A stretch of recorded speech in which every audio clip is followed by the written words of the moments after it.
Tonight, as darkness settles around you and the world grows quiet, you're about to embark on a journey through ancient wisdom that has guided seekers toward peace for over 2,500 years. Allow your body to sink deeper into comfort as we explore 12 profound Buddhist bedtime stories, each one carefully crafted to ease your mind into the most restful sleep you've experienced in weeks. These aren't ordinary tales, but timeless teachings wrapped in the gentle embrace of storytelling. Each story carries within it a seed of wisdom that will continue to grow in your consciousness long after the words have faded into silence. As the Buddha once taught, the mind is everything, and what we think, we become. Tonight, we invite beautiful thoughts and peaceful understanding to fill your awareness as you drift toward restorative sleep. Make yourself completely comfortable now. Adjust your pillow, pull your covers to just the right position, and let your breathing find its natural rhythm. Feel the weight of your body pressing into your bed, supported and secure. With each exhale, release any tension you've carried from the day. With each inhale, welcome the tranquility that these ancient stories are about to bring. The Buddhist tradition has always understood something profound about the nature of rest and rejuvenation.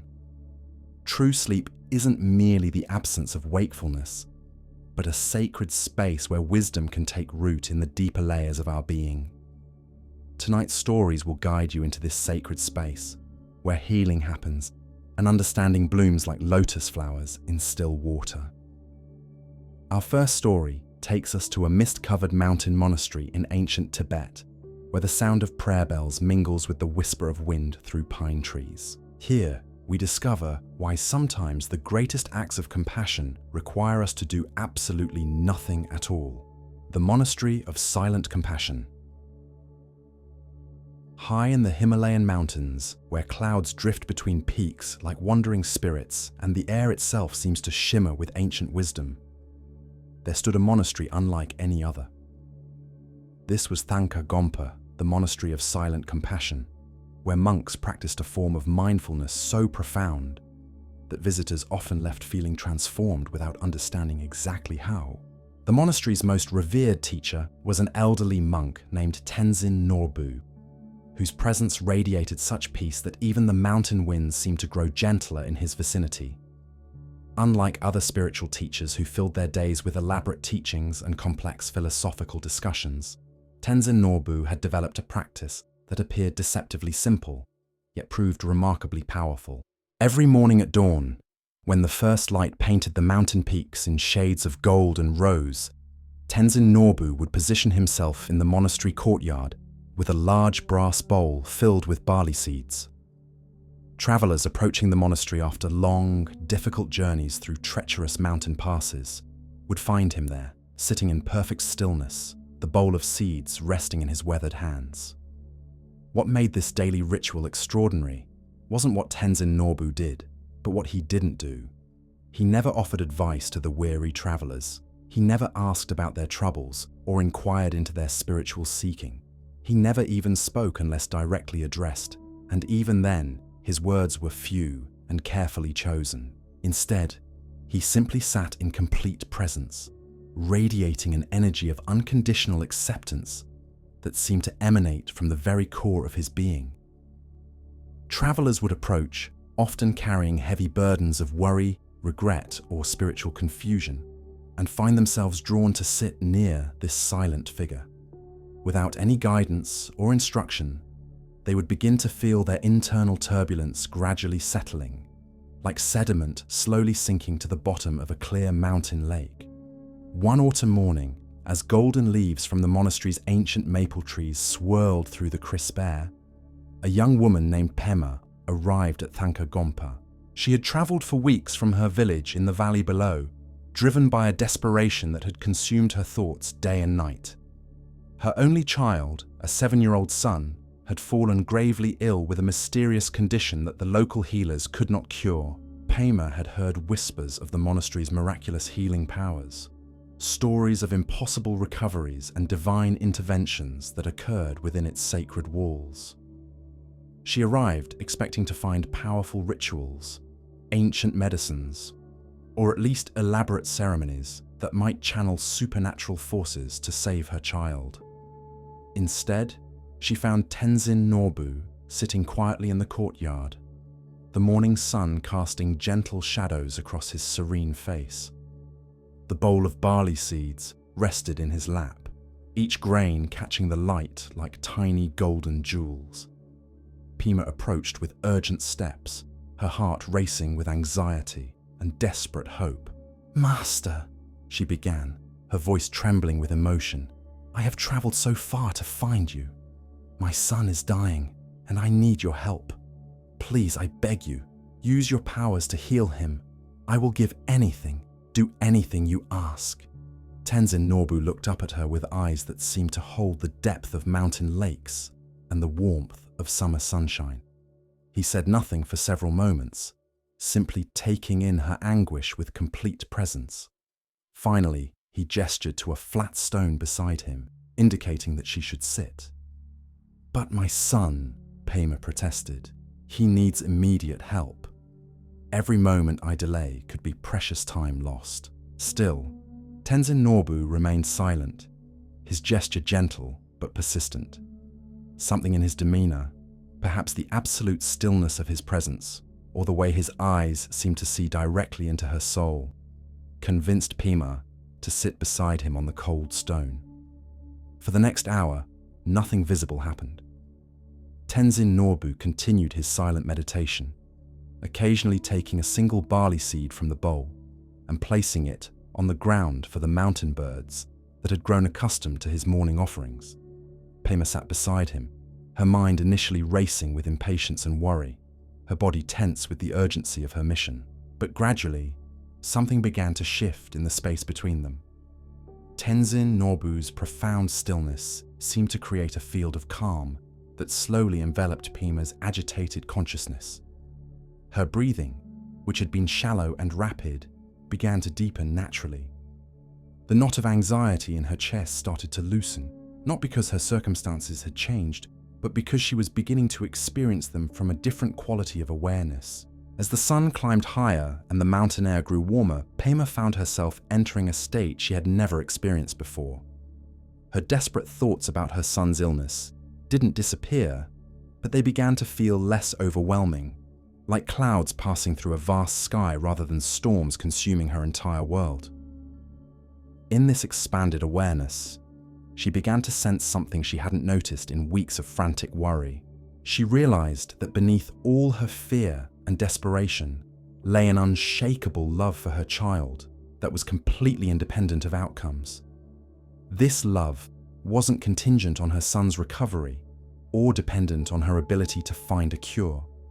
It was simply present, like the mountain itself, steady and enduring regardless of changing weather conditions. More surprisingly, as her mind grew quieter, Pema began to access an intuitive wisdom about her son's condition that had been completely obscured by her panic. Images and insights began arising spontaneously in her consciousness, not as mystical visions, but as natural knowings that seemed to emerge from a deeper layer of her own awareness. She suddenly remembered her grandmother's stories about certain mountain herbs that grew near their village, remedies that had been forgotten in the rush toward more modern treatments. She recalled subtle changes in her son's breathing patterns that might indicate a specific type of respiratory condition rather than the mysterious illness the healers had described. Most importantly, she felt a deep knowing that her son's healing would require not just external remedies, but also the quality of peaceful presence she was experiencing in this moment with Tenzin Norbu. When the temple bell chimed to signal the midday meal, Tenzin Norbu slowly opened his eyes and looked at Pema with the same gentle attention he had offered hours earlier. This time, however, Pema's face had transformed completely. The desperate anxiety had been replaced by a serene determination, and her eyes held a clarity that seemed to reflect the mountain sky itself. "I understand now," she said softly, though she wasn't entirely sure what she understood. Thank you for showing me how to find the answers that were already within me." Tenzin Norbu smiled, the first change in his expression since she had arrived. The greatest healing often comes not from doing more, but from being more present with what already is, he said, his voice carrying the gentle authority of someone who had discovered profound truths through direct experience. Pema bowed deeply and began her journey back to the valley, but she traveled as a completely different person than the one who had climbed the mountain path just days before. The herbs she gathered on her descent were the same plants that had always grown along those slopes, but she selected them with an intuitive precision that seemed to arise from her newfound inner stillness. When she returned to her village and prepared the herbal remedies with the same quality of presence she had learned from Tenzin Norbu, something remarkable occurred. Her son's condition began improving almost immediately, not because the herbs possessed magical properties, but because Pema's transformed state of consciousness created the optimal conditions for healing to occur naturally. The village healers were amazed by the recovery, attributing it to the mysterious powers of the mountain monastery. But Pema understood something more profound had taken place. She had learned that true compassion sometimes requires us to refrain from anxious action and instead offer the gift of presence, creating space for wisdom and healing to emerge from their natural source within. Word of her son's recovery spread throughout the region, and many began making pilgrimages to Tankagompa seeking similar miracles. Most arrived expecting elaborate rituals or powerful interventions, only to find Tenzin Norbu sitting quietly in the courtyard with his bowl of barley seeds, offering nothing but his profound presence. Some visitors left disappointed, convinced they had wasted their journey on a monastery where nothing happened. Others, however, discovered what Pema had learned, that in the space of true presence, everything necessary for healing and understanding is already available, waiting only for our minds to become still enough to recognize it. Years later, when Pema had become known throughout the valley as a gifted healer herself, people would ask her about the secret techniques she had learned at the mountain monastery. Her answer was always the same. The greatest medicine is often found not in doing more, but in learning to be completely present with what already is.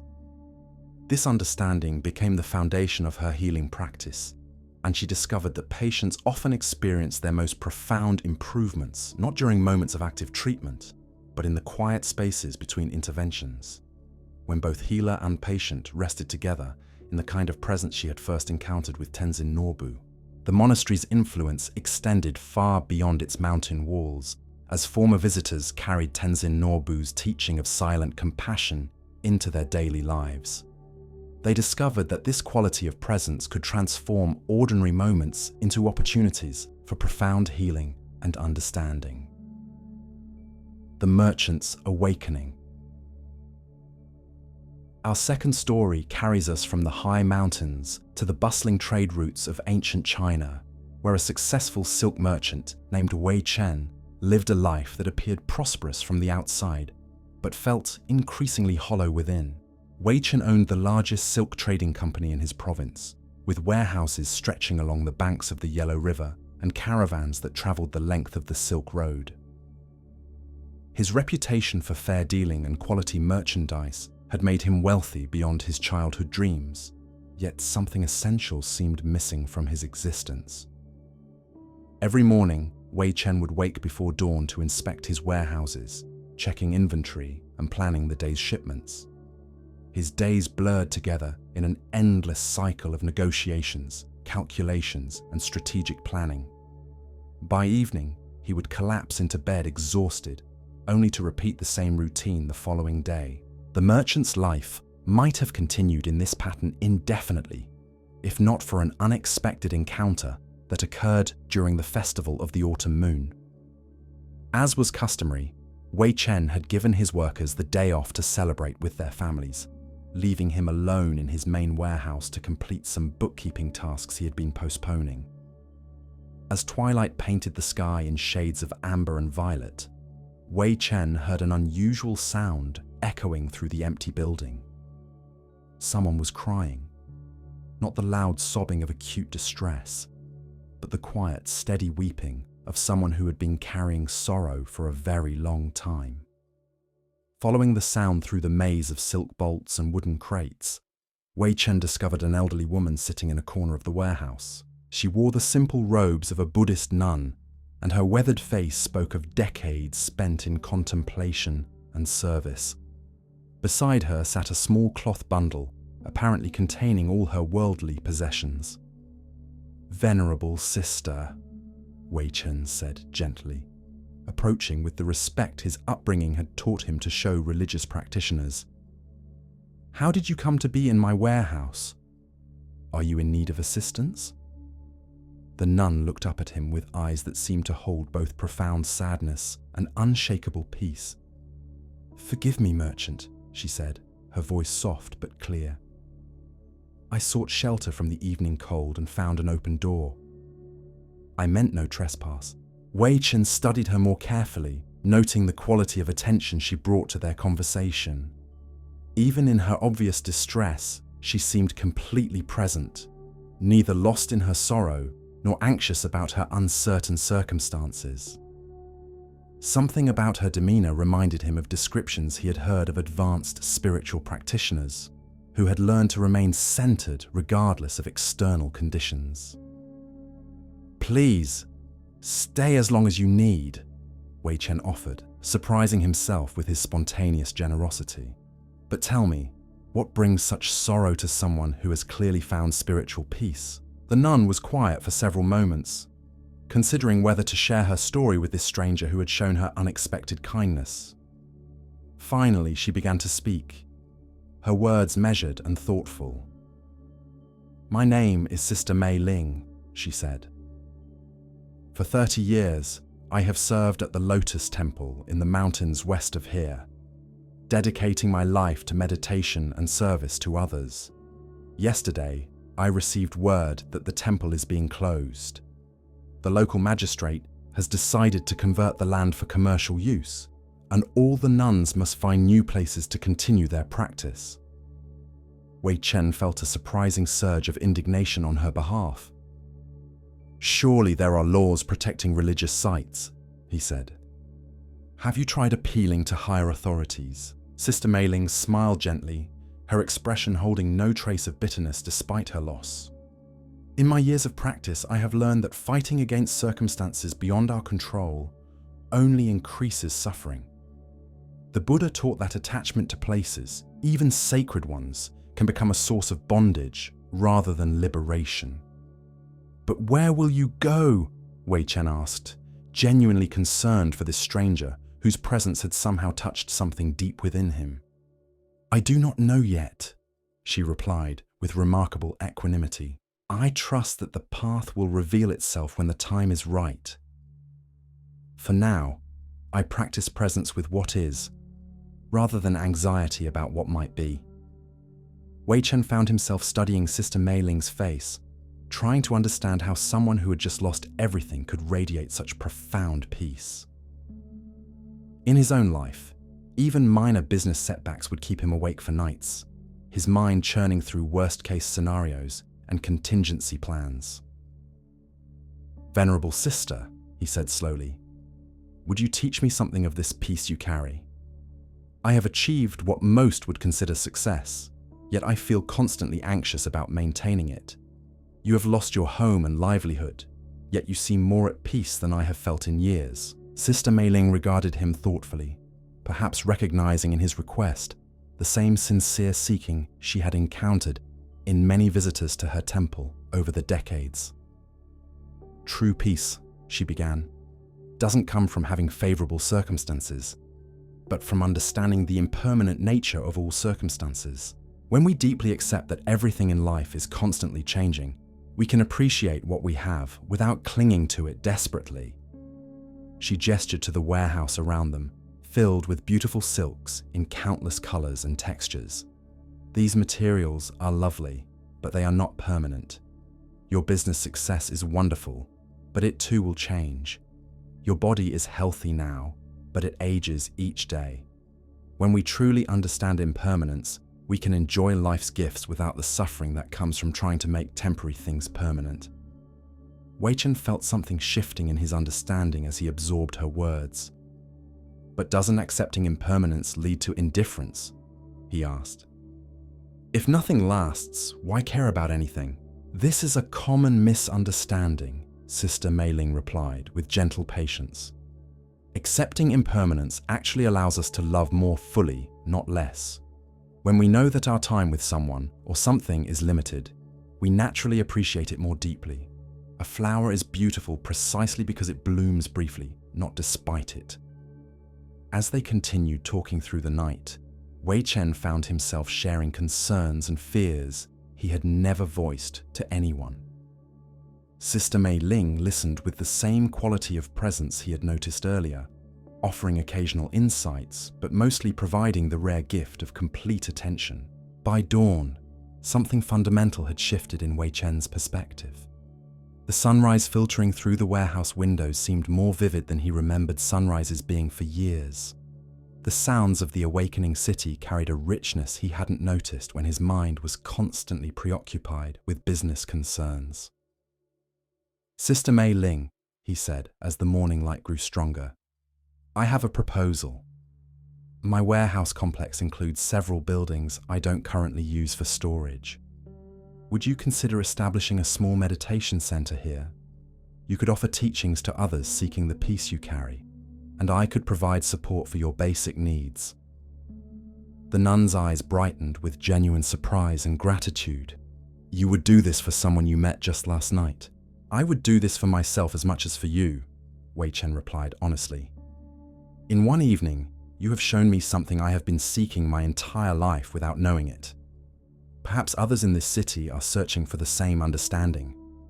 And so began an unlikely partnership that would transform both their lives and touch countless others in ways neither could have imagined.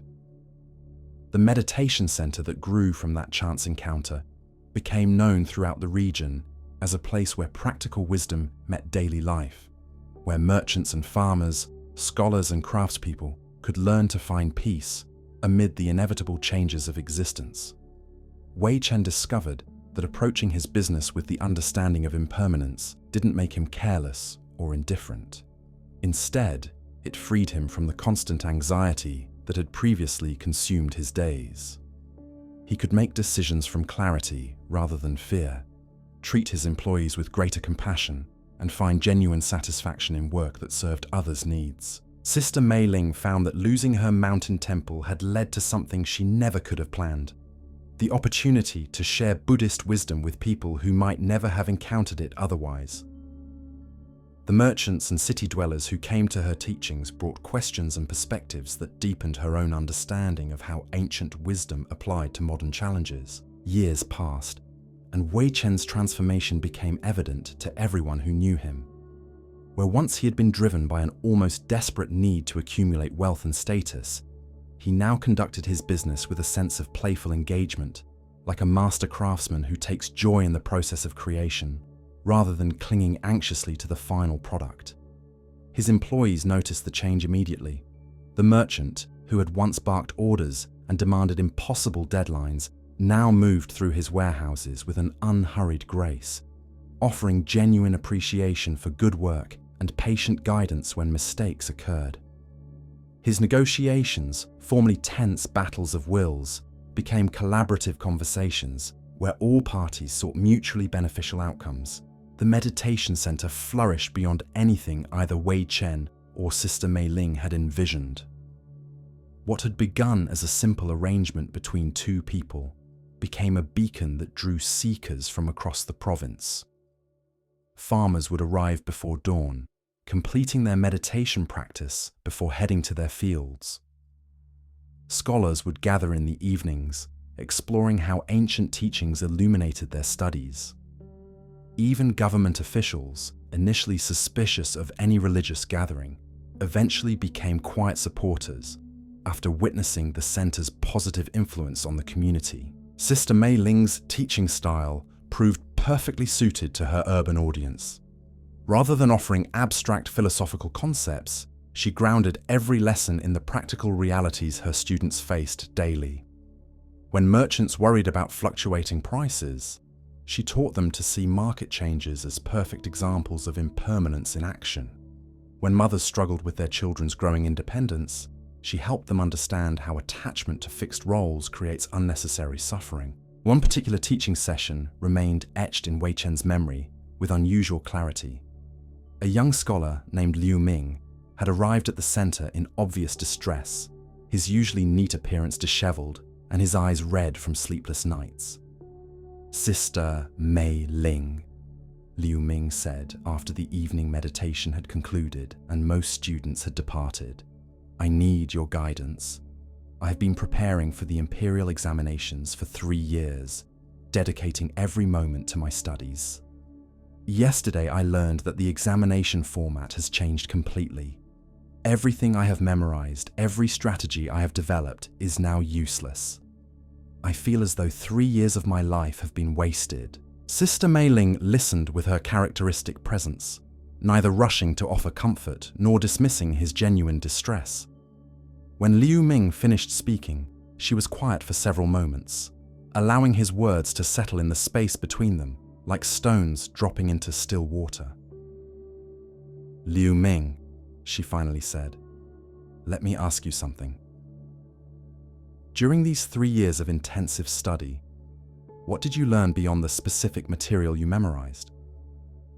The scholar looked puzzled by the question, clearly expecting more direct advice about how to proceed with his examination preparations. "I'm not sure I understand what you mean, sister.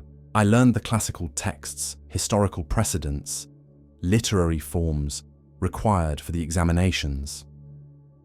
"Yes, but what did the process of learning teach you about yourself?" Sister Mei Ling persisted gently. "How did you grow as a person during these years of dedicated effort?"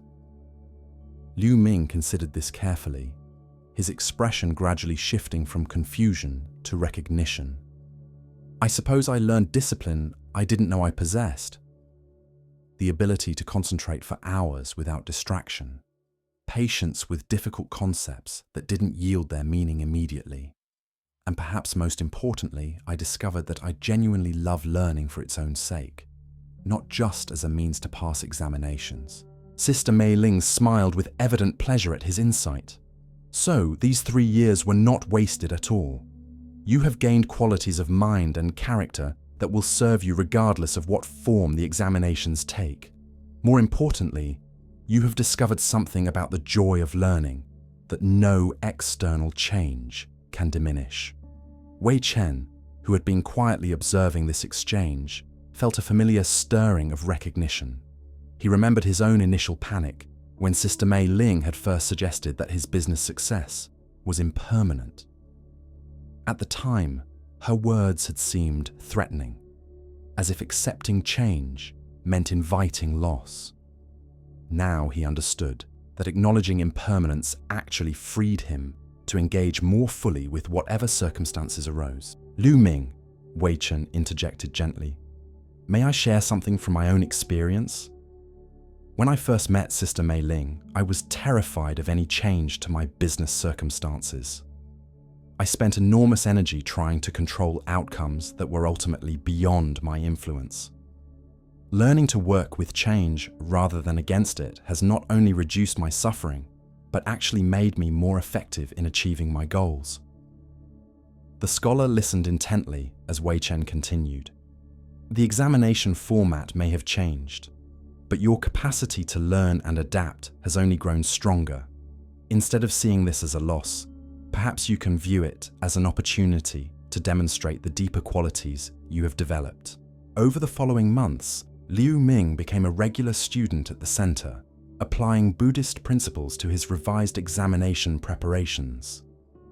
When the results were announced, he had not only passed, but achieved one of the highest scores in the province. More importantly to him, he had maintained his equanimity throughout the process, neither becoming overly anxious during preparation nor excessively elated by success.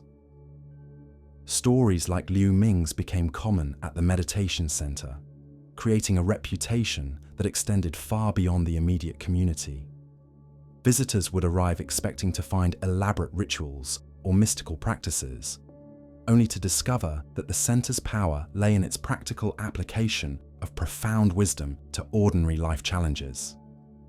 The Garden of Letting Go. Our third story takes us to the imperial gardens of the Tang dynasty, where a master gardener named Zhao Liang tended the most beautiful botanical paradise in all of China. For 20 years, he had cultivated rare flowers and exotic trees, creating landscapes of such stunning beauty that poets traveled from distant provinces just to walk among his creations. Zhao Liang's gardens were legendary for their perfect balance of colors, textures, and seasonal displays. He understood plants not just as decorative objects, but as living beings with their own needs and natural cycles. His chrysanthemums bloomed with unprecedented vigor.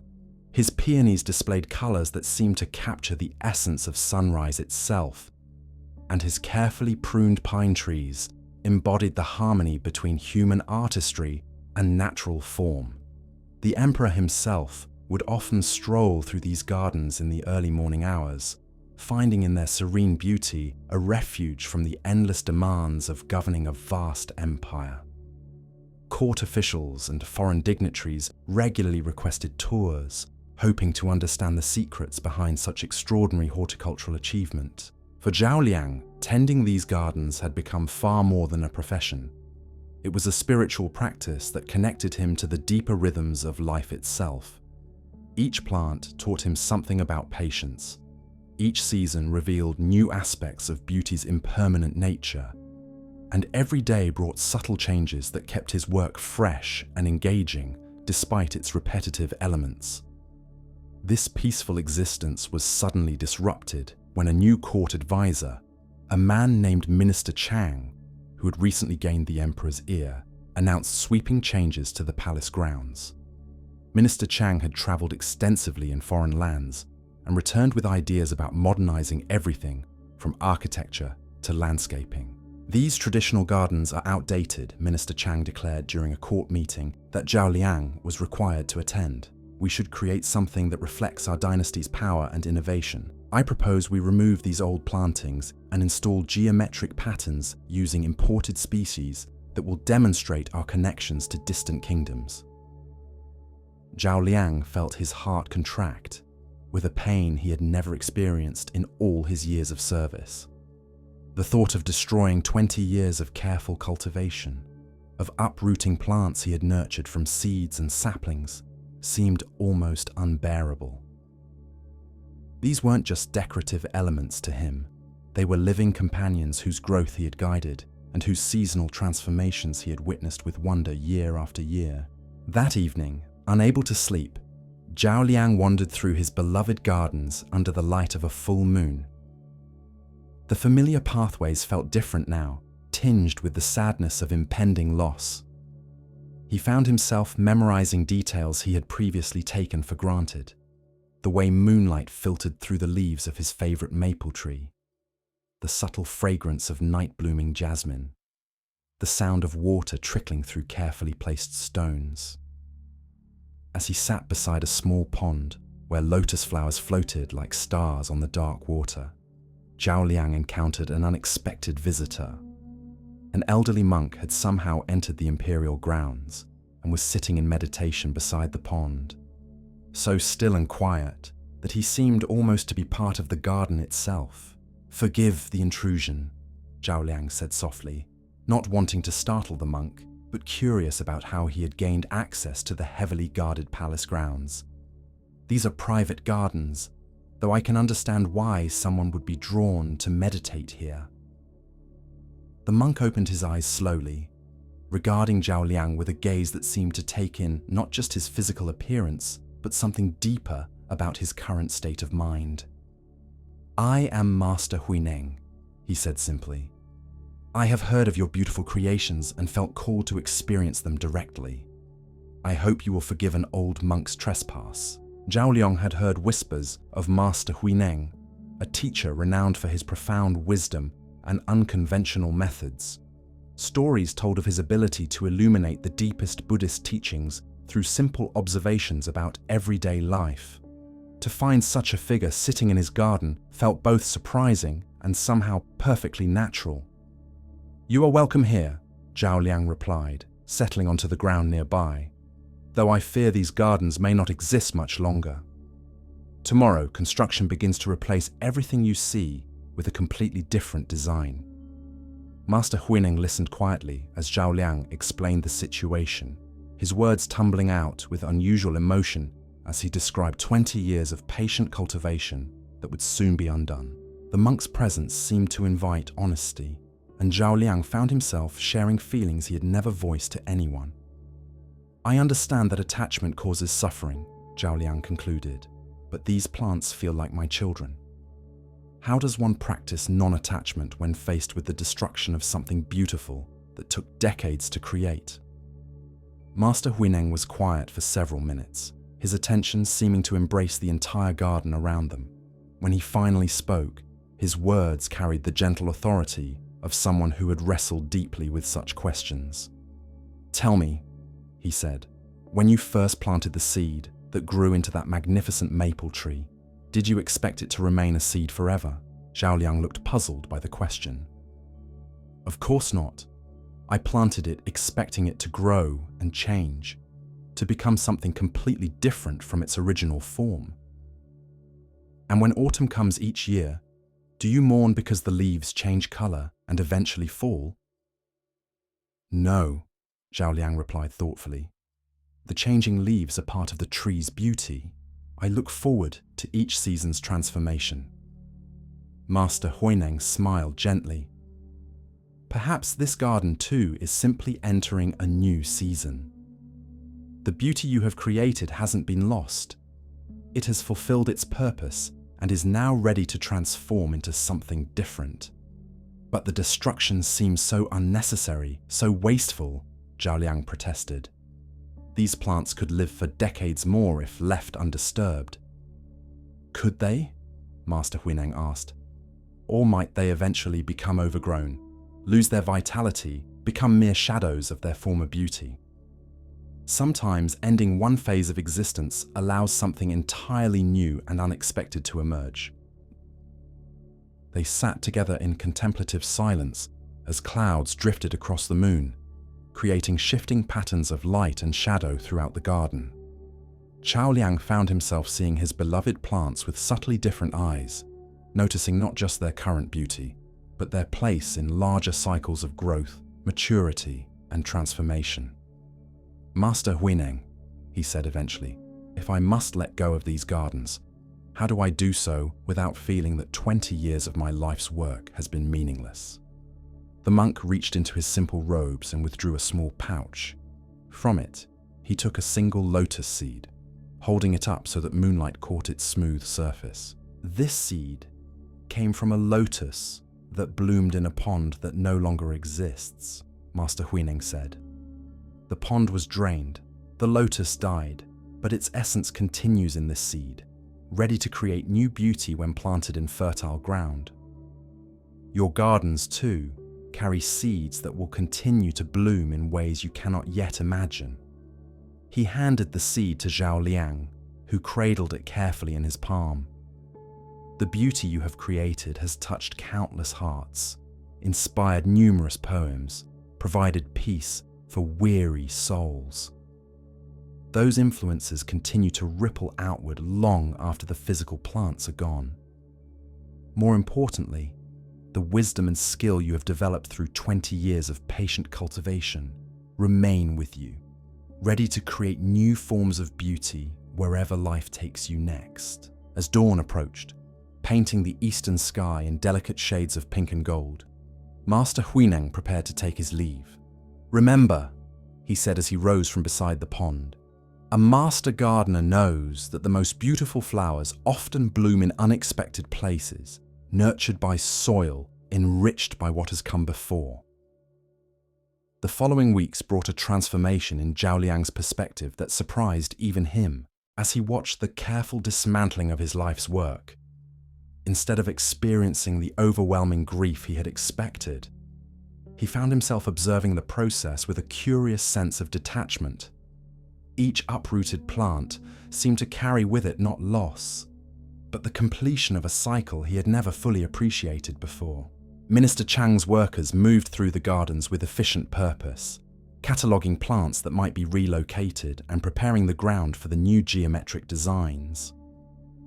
Zhao Liang worked alongside them, his knowledge proving invaluable in ensuring that the transition caused minimal harm to the living elements that would be moved to other locations within the palace grounds. To his surprise, several of the workers sought his guidance not just about practical matters, but about the deeper principles behind his gardening methods. A young man named Wei, who had been hired to help with the heavy labor, lingered after each day's work to ask questions about plant care and design philosophy.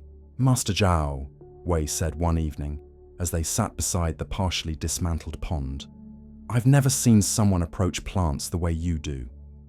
You seem to understand what they need before they show any signs of distress.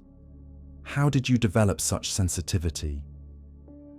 Zhao Liang considered the question carefully, realizing that he had never articulated his methods in words before. "I learned to listen," he said finally. "Plants communicate constantly, but not through words or obvious signals. They speak through subtle changes in leaf color, growth patterns, the way they respond to light and water. Learning their language required me to become very still and attentive." Wei nodded eagerly, his enthusiasm reminding Zhao Liang of his own younger self, when he had first discovered his passion for gardening. "Could you teach me? I mean, not just the practical techniques, but this way of understanding plants." Something stirred in Zhao Liang's chest, a recognition that perhaps Master Huineng had been right about seeds continuing to bloom in unexpected places. "Come with me tomorrow morning before the work crews arrive," he offered. "There are still a few sections of the garden intact. I can show you what I mean about listening to plants." And so began an apprenticeship neither man had planned. Each dawn found them walking through the remaining portions of the garden, Zhao Liang sharing not just technical knowledge, but the contemplative approach that had made his work a spiritual practice. Wei proved to be an exceptionally receptive student, approaching each lesson with the kind of wholehearted attention that made teaching a joy rather than a duty. As the weeks progressed, Zhao Liang discovered that articulating his understanding to Wei was deepening his own comprehension of principles he had previously followed intuitively. The act of teaching was revealing layers of wisdom he hadn't known he possessed, transforming his accumulated experience into conscious knowledge that could be shared and preserved. Other workers began joining their morning sessions, drawn by Wei's obvious enthusiasm and the peaceful atmosphere that seemed to surround these informal lessons. Soon, a small community of aspiring gardeners had formed, meeting each day before the regular work began to learn from someone they increasingly recognized as a master of his craft. Minister Chang initially viewed these gatherings with suspicion, concerned that they might slow the progress of his renovation project. However, he gradually noticed that the workers who participated in Zhao Liang's morning teachings approached their tasks with unusual care and efficiency. Plants were moved with minimal shock, valuable specimens were preserved that might otherwise have been damaged, and the entire project proceeded more smoothly than he had expected. One morning, as Zhao Liang was demonstrating proper root care techniques to his informal students, Minister Chang approached the group. The workers tensed, expecting criticism or orders to return to their assigned duties, but the minister's expression was thoughtful rather than disapproving. "Master Zhao," Minister Chang said, "I've been observing the quality of work your teachings have inspired.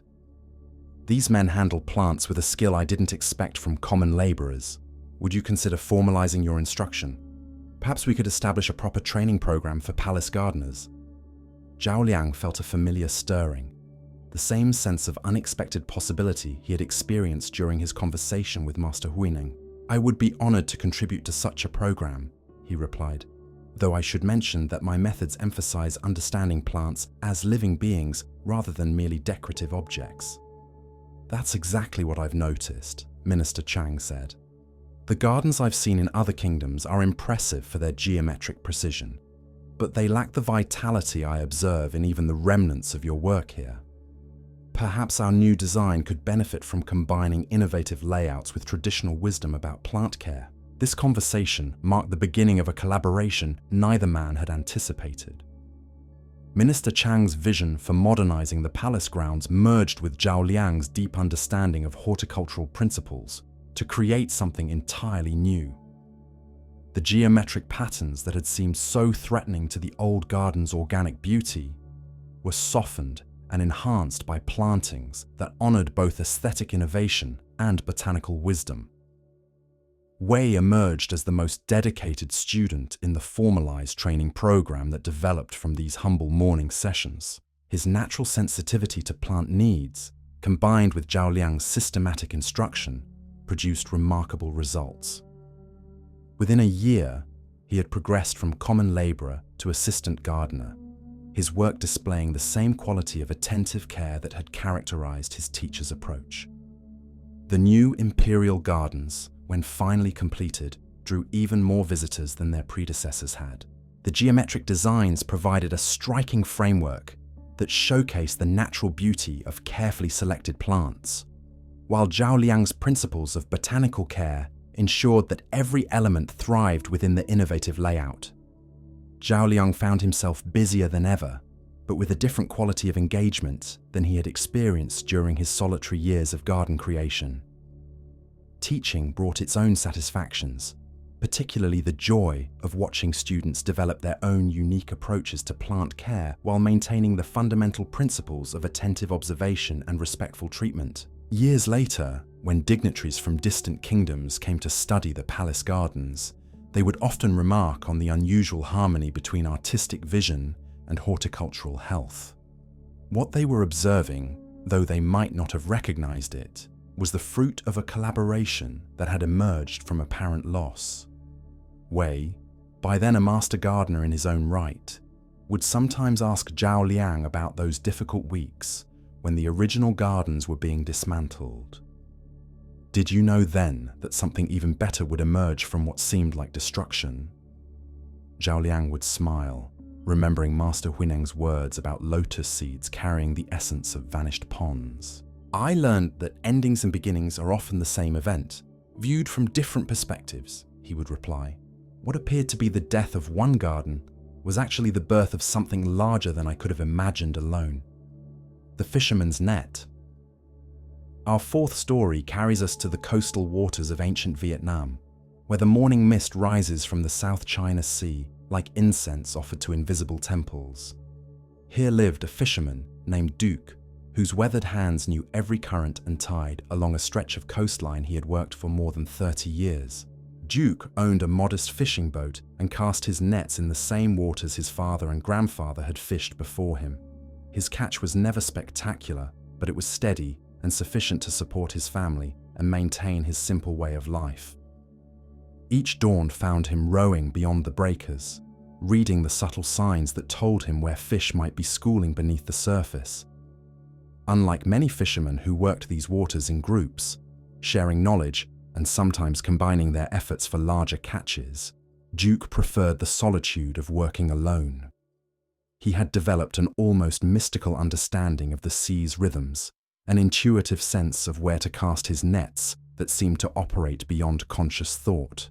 Other fishermen respected his skill while puzzling over his methods. Duke would often return with a respectable catch from areas where others had found nothing, or arrive back at shore having spent only half the time at sea that conventional wisdom suggested was necessary for a productive day's fishing. When asked to share his secrets, Duke would offer only vague references to watching the water and listening to what the sea was saying. His explanations satisfied no one, least of all the younger fishermen who hoped to learn techniques that might improve their own results. This peaceful routine was disrupted when a large commercial fishing operation established itself in the region, bringing modern equipment and aggressive harvesting methods that quickly depleted the fish populations Duke had relied upon for decades. The newcomers worked with massive nets, powerful boats, and sophisticated fish-finding technology that made traditional methods seem primitive by comparison. Within months, Duke's daily catches dwindled to almost nothing.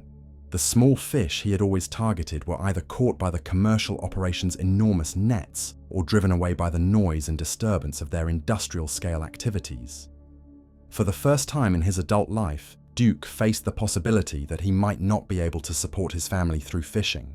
The other local fishermen gathered frequently to discuss their shared predicament, their conversations growing increasingly bitter as their situation worsened.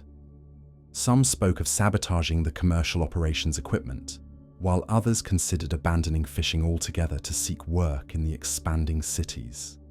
Duke listened to these discussions with growing unease, not because he disagreed with his neighbors' anger, but because he sensed that their focus on the external problem was preventing them from seeing other possibilities. The sea hadn't changed its fundamental nature. Only the conditions under which they were trying to work had shifted. One evening, as he sat mending his nets by lamplight, Duke found himself remembering conversations with his grandfather, who had lived through similar periods of change and disruption. The old man had often spoken about the importance of adapting to circumstances rather than fighting against them, using the ocean's own flexibility as a model for human behavior. "Water always finds a way," his grandfather had said. "It doesn't fight against rocks. It flows around them, sometimes carving new channels that reveal unexpected possibilities." Inspired by this memory, Duke began experimenting with different approaches to his fishing practice. Instead of competing directly with the commercial operation by trying to catch the same species in the same areas, he started exploring waters and techniques he had never seriously considered before. He began venturing further from shore into deeper waters where the large commercial boats were less maneuverable. He experimented with different types of nets and bait, targeting species that the industrial operation ignored because they weren't profitable in large quantities, but might provide steady income when caught consistently. Most importantly, Duke began paying even closer attention to the subtle environmental signs he had always used to guide his fishing, but now with a different quality of awareness. Instead of following familiar patterns, he allowed his intuitive understanding of ocean conditions to reveal new possibilities. His efforts initially met with mixed results, but gradually he began to discover fishing opportunities that had been invisible to him. During his years of following established routines, certain types of fish actually thrived in the disturbed waters near the commercial operation, feeding on smaller organisms stirred up by their activities. Other species had moved to new areas, following food sources that had shifted in response to the changed ecosystem. Within a year, Duke was catching as many fish as he had before the commercial operation arrived, though his methods and target species had changed completely. More surprisingly, he found that his new approaches required less time at sea while producing more consistent results. Word of Duke's success eventually reached the other struggling fishermen, who approached him with a mixture of hope and skepticism. Surely he must be using some secret technique, or had discovered a hidden fishing ground he was keeping to himself. "There's no secret location," Duke explained to a group of neighbors who had gathered at his home one evening. "The fish are still there, but not where they used to be, and not the same species we used to catch. The commercial operation changed everything, but that doesn't mean there are no fish left. It means we need to fish differently." One of the younger fishermen, a man named Hyan, who had been considering leaving fishing altogether, looked skeptical. "But you've been fishing these waters your whole life. How did you suddenly learn completely new methods?" Duke considered the question carefully, trying to articulate insights that had emerged more through practice than conscious analysis. "I didn't learn new methods so much as I stopped insisting on old ones," he said finally. "For 30 years, I fished the way my father taught me, and it worked well. But when conditions changed, I had to choose between stubbornly continuing methods that no longer worked or allowing the ocean to teach me new approaches. This explanation intrigued several of the fishermen, who asked Duke to show them what he meant. The following morning, a small group accompanied him on his fishing expedition, curious to observe his adapted techniques firsthand. What they witnessed challenged their assumptions about both fishing and problem solving. Duke's approach seemed to involve less planning and more responsiveness than their traditional methods. Instead of heading directly to predetermined locations, he moved through the water with apparent randomness, pausing frequently to observe conditions they couldn't interpret. At each pause, Duke would examine the water's color and movement, test wind direction, and sometimes taste the water itself, gathering information through senses the other fishermen had never thought to employ systematically. His decisions about where to cast his nets seemed to emerge from this process of continuous observation rather than from predetermined strategies. "This is what I mean about listening to the ocean," Duke explained as they watched him prepare to cast his net in what appeared to be an unremarkable patch of water. "The sea is always communicating, but we have to be quiet enough to hear what it's saying." When he pulled in his net an hour later, it contained a respectable catch of fish the others had never targeted before. More importantly for his students, they had witnessed a completely different approach to solving problems than they had previously considered. Hyen was particularly intrigued by what he had observed. "You seem to be fishing without fighting against the changes that happened," he said. "Instead of trying to return to the way things were, you're working with how things are now." "Exactly," Duke nodded. "The commercial operation created new conditions, but conditions are always changing anyway. Weather changes, seasons change, fish populations naturally fluctuate. The skill isn't in preventing change, but in staying flexible enough to adapt when change occurs." Over the following months, several of the local fishermen began experimenting with Duke's approach, adapting his methods to their own boats and circumstances. Not all were successful immediately, as the technique required developing sensitivity to environmental cues that took time to cultivate. However, those who persisted found that their relationship to fishing began to transform in unexpected ways. Rather than seeing their work as a battle against scarcity or competition with industrial operations, they began to experience fishing as a collaborative dance with natural forces. This shift in perspective not only improved their practical results, but also restored a sense of satisfaction to work that had become increasingly stressful and discouraging. Hyen proved to be one of the most dedicated students of this new approach. His natural curiosity and willingness to experiment made him particularly receptive to the subtle environmental awareness that Duke's methods required. Within 2 years, he had developed his own variations on the technique, adapted to his smaller boat and different family circumstances. The success of these adapted fishing methods eventually attracted attention from marine biologists studying the region's ecosystem changes. They were intrigued to discover that local fishermen had independently developed sustainable practices that worked with rather than against environmental shifts caused by industrial fishing. Dr. Lin, a researcher from the National University, spent several weeks observing and documenting the fishermen's techniques.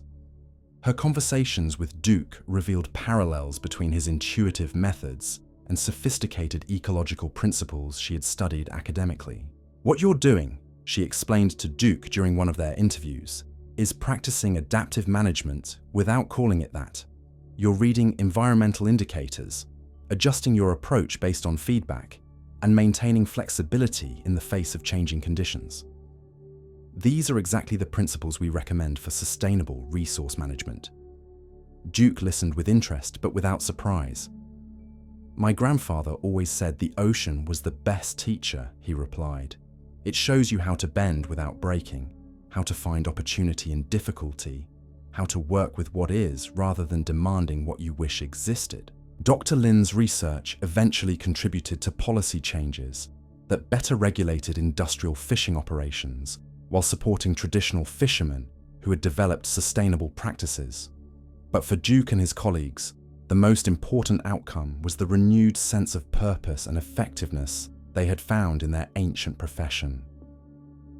Years later, when young people from the village asked Duke about the secret to his fishing success, he would take them out on his boat and teach them the same lesson the ocean had taught him: that the greatest strength often comes not from resisting change, but from developing the sensitivity and flexibility to dance with it gracefully.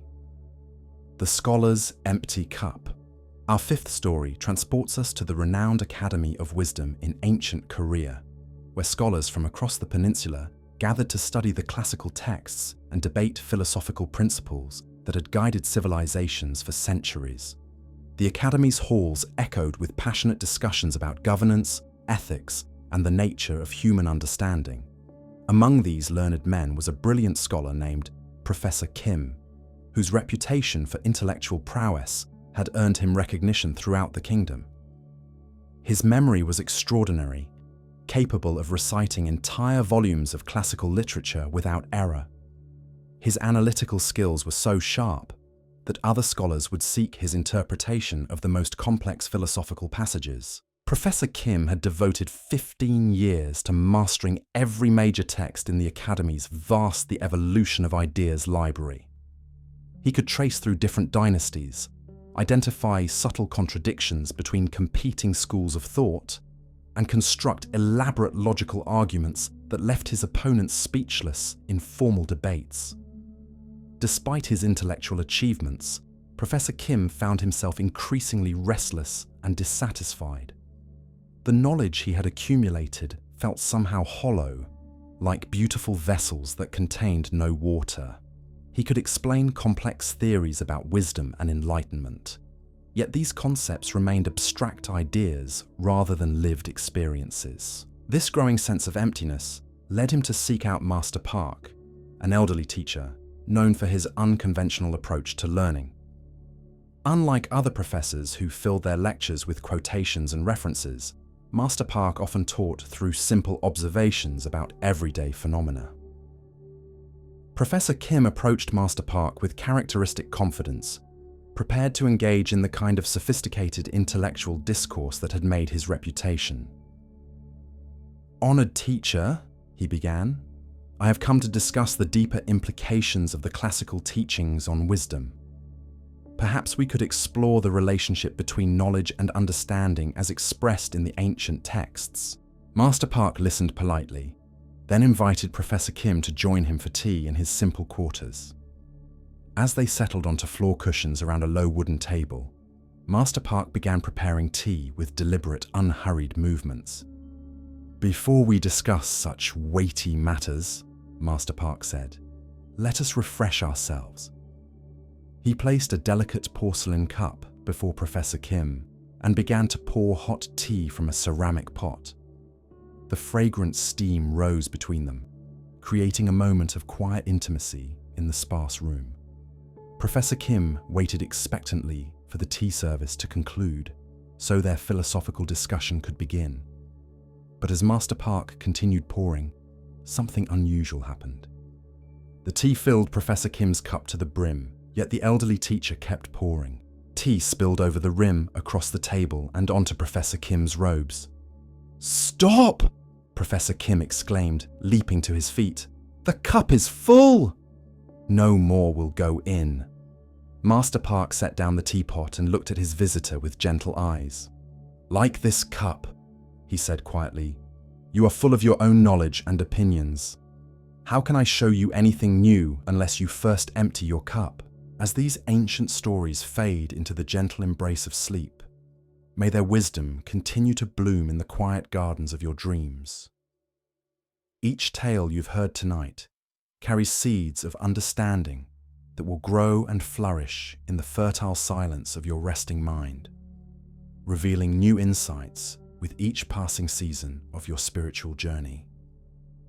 Let your breathing deepen now, carrying you into the most peaceful sleep you've known in months.